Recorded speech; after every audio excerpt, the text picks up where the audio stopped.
नमस्कार, आप देख रहे हैं एनएसडी टाइम। यहाँ खबरों का सिलसिला कभी रुकता नहीं। मैं शिवानी शाह हाजिर हूँ आपके सामने आज की इस खबर के साथ। चंदौली जिले के लिया क्षेत्र के भीटिया स्थित भुवनेश्वर मंदिर परिसर में रविवार को किसान विकास मंच के 9वें स्थापना दिवस के अवसर पर किसान मजदूर महापंचायत का आयोजन किया गया। महापंचायत को संबोधित करते हुए मुख्य अतिथि राष्ट्रीय किसान मजदूर संघ के अध्यक्ष व संयुक्त किसान मोर्चा के नेता शिव कुमार शर्मा कक्का ने कहा कि किसान अन्न देवता है, बगैर अनाज के कोई जी नहीं सकता। जीवन बचाने के लिए अनाज जरूरी है और ये काम सिर्फ किसान कर सकता है। अनाज का दाना किसी कारखाने में नहीं बन सकता है। आइए देखते हैं चंदौली से हमारे संवाददाता अनिल दुबे की ये रिपोर्ट। आज का उद्देश्य केवल स्थापना दिवस है और देश के पहले किसान नेता जिनके स्वामी दयानंद जी की आज पुण्यतिथि भी है। आपातकाल आज के दिन ही लागू हुआ था पूरे देश में, वो भी है। पर सबसे पहले तो संगठन का स्थापना दिवस है किसान विकास मंच का। उस कार्यक्रम में मुझे बुलाया गया था। मैं मध्य प्रदेश से आया। किसानों के लिए क्या कहना चाहेंगे? किसानों के लिए वर्तमान में यही है कि एमएसपी हमारे लिए एक बड़ा मुद्दा है, हमेशा रहा है। मिनिमम सपोर्ट प्राइस के लिए सरकार ने, प्रधानमंत्री जी ने खुद घोषणा की थी कि हम एक कमेटी बनाएंगे और अभी तक कमेटी का निर्माण नहीं किया गया। 5 बिंदुओं पर सरकार से हमारी सहमति हुई थी और सरकार के एग्रीकल्चर सेक्रेटरी ने हमको लेटर पैड पर भारत सरकार को लिख के दिया था। उन 5 बिंदुओं पर भी सरकार ने अभी तक कोई काम नहीं किया है, जिसमें 1,48,000 मुकदमे जो किसानों को लादे गए थे उनको वापस लेना था, अभी तक वापस नहीं हुए हैं। मुआवजा राशि कुछ राज्यों में मिली है, कुछ में नहीं मिली है। तो उन 5 बिंदुओं पर भी काम नहीं हुआ है। अभी हम लोग एमएसपी की लड़ाई के लिए एक रणनीति तैयार कर रहे हैं और 2023 में एक बड़ी लड़ाई की तैयारी के लिए किसानों को अवेयर करने के लिए बात करते हैं।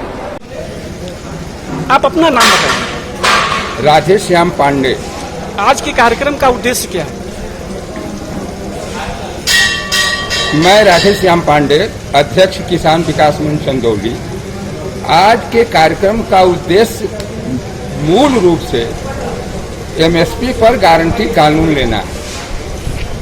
हम लोग सरकार से मांग करेंगे आज कि एमएसपी जो है हमारी मिनिमम सपोर्ट प्राइस, जिसको न्यूनतम समर्थन मूल्य कहा जाता है, उस पर हमारा गल्ला बेचने का कानूनी अधिकार मिले। क्योंकि एमएसपी तो गवर्नमेंट हमको देती है, लेकिन हम किसानों को क्रय केंद्रों पर अपना गल्ला बेचने में नाको चने चबाने पड़ जाते हैं। यहाँ तक कि भ्रष्टाचार का आलम यह है कि 100 रुपये कुंटल दे दीजिए, 150 रुपये कुंटल दे दीजिए, तब हम लोगों का धान और गेहूं खरीदा जाता है। अगर हमारी सरकार, माननीय नरेंद्र मोदी जी, प्रधानमंत्री भारत सरकार, हम लोगों के एमएसपी पर, जिसको खुद ही न्यूनतम समर्थन मूल्य कहते हैं, उस पर कानूनी अधिकार दे देते हैं अगर, तो हम किसान बहुत ही लाभान्वित होंगे। और जब मेरा न्यूनतम मूल्य है वो, तो उस पर गारंटी मिलने का, कानून का अधिकार मिलने का, उसमें तो हम किसानों के समझ में नहीं आता कि हमको गारंटी कानून क्यों नहीं दिया जाता। तिथि है, उनको नमन और प्रणाम करते हुए हम आगे आपसे बातचीत करेंगे। आदरणीय अफलातून जी, आदरणीय गोपाल राठी जी, आदरणीय किसान विकास मंच। परिवार भाव किसी भी संगठन की पहली आवश्यकता है और परिवार के लोगों को सारी बातों से अवगत कराना चाहिए। मगर कभी कभी ऐसा होता है कि अगर बहुत सी बातें बताई जाती हैं तो कहीं ऐसा ना हो कि परिवार के सदस्यों का मनोबल गिरे। तो कुछ बातों को कई बार हम लोग जानते हुए भी, अगर किसान की छाती बड़ी मजबूत है, वो देखता है कि उसकी फसल खड़ी है, 4 महीने की पूरी, ओला गिर जाता है, फसल नष्ट हो जाती है, केवल 5 मिनट देखता है अपनी खेत की ओर और फिर से ट्रैक्टर निकाल के नई फसल बोने की तैयारी कर देता है। किसान की जैसी हिम्मत इस देश में किसी की नहीं। तो किसानों को सबसे पहले मैं एक ही बात का प्रार्थना करता हूं कि आप अपनी ताकत को पहचानिए। हमारे देश में सबसे बड़ी समस्या यह है कि आजादी के बाद किसान अपनी ताकत को भूल गया है, अपनी ताकत को जानता ही नहीं। जैसे हनुमान जी को अपनी ताकत का बोध करना पड़ता था कि हनुमान जी आप समुद्र लांघ सकते तो वो समुद्र लांघ जाते हैं। उसी प्रकार से किसान को भी उसकी शक्ति का बोध। इस दौर में किसान विकास मंच ने एमएसपी और कृषि समस्याओं पे जो ये सम्मेलन, ये कार्यक्रम बुलाया है, वो बहुत ही महत्वपूर्ण है। ये केवल किसानों के लिए नहीं, बल्कि जो भूमिहीन लोग हैं, छोटे गरीब लोग हैं, नौजवान हैं, सबका कहीं न कहीं किसान समस्या से एक जुड़ाव है।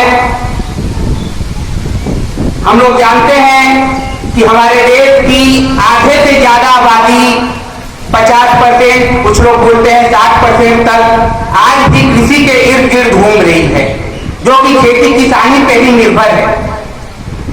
60% आबादी कृषि पे निर्भर है, लेकिन देश के जो जीडीपी है, सकल घरेलू उत्पाद, इसमें कृषि का कुल योगदान 12%।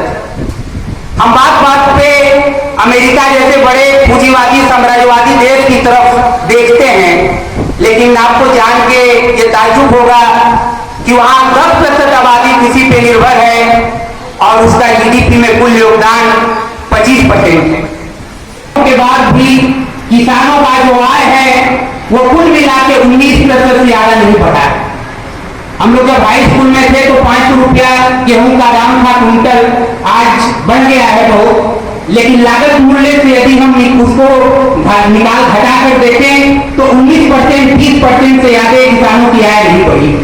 लेकिन दूसरी तरफ सरकारी कर्मचारी खंड में कोई एमएसपी नहीं मिलता, लेकिन जिन इलाकों में एमएसपी मिलता भी है वो टोटल लागत का 1/3 से ज्यादा नहीं होता है, यानी 100 रुपया प्रतिदिन से ज्यादा उसके श्रम का चार्ज उसमें नहीं जुड़ता है।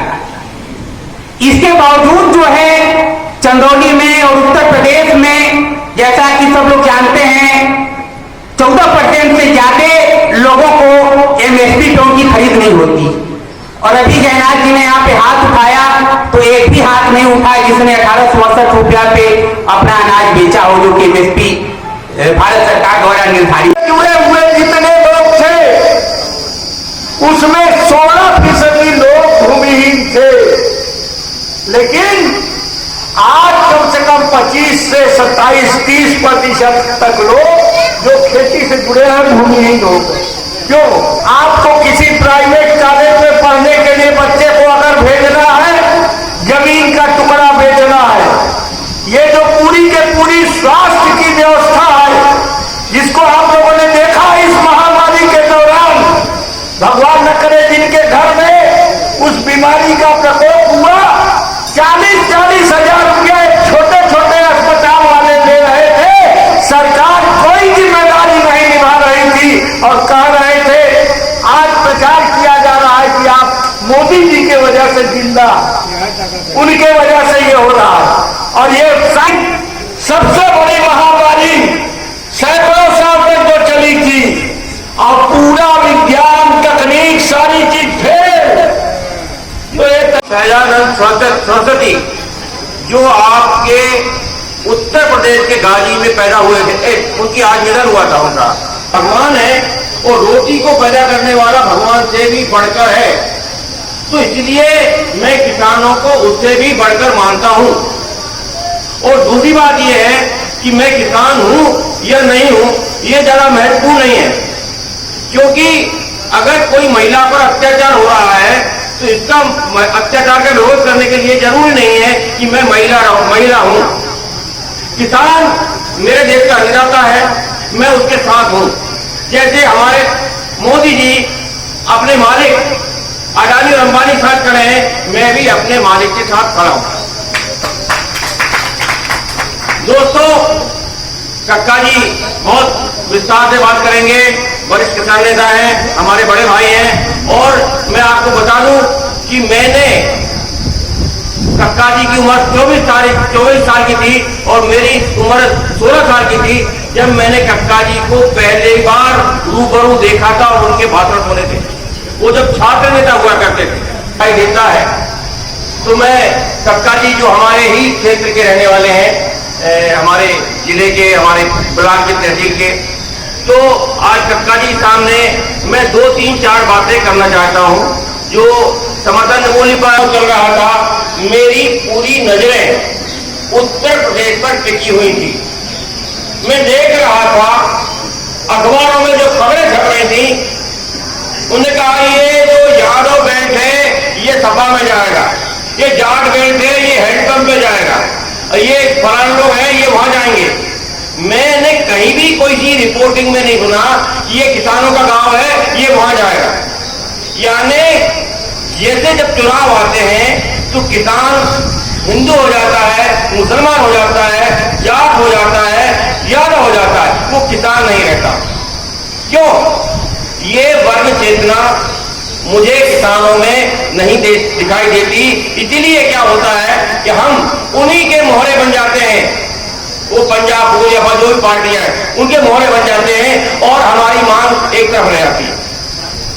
जिस बात का जिक्र कर रहे थे आप कि हजारों मजदूर पलायन किया, मैं आप ताजुब करेंगे प्रतिदिन 500 मजदूर साइकिल से या पैदल मेरे यहां से गुजरते थे।